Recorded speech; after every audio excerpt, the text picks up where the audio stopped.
Reserve bank of India తీసుకునే చర్యలు మనకు ఏంటి అంటే మానిటరీ పాలసీస్, ద్రవ్యపరమైన చర్యలు.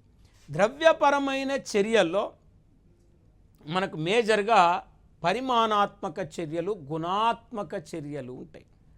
మరి పరిమాణాత్మక చర్యలు, గుణాత్మక చర్యలు అంటే మనకు పోటీ పరీక్షల్లో జిఎస్ పరంగా పరిమాణాత్మక చర్యల మీద మనకి ఎక్కువ బిట్లడుతారు.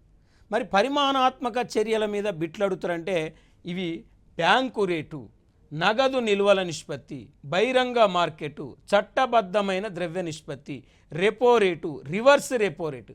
అంటే ఈ బ్యాంకు రేటు, నగదు నిల్వల నిష్పత్తి, బహిరంగ మార్కెటు, చట్టబద్ధమైన ద్రవ్య నిష్పత్తి, repo rate, reverse repo rate, వీటిని క్వాంటిటేటివ్ మెజర్మెంట్స్ అంట, పరిమాణాత్మక చర్యలు అంట.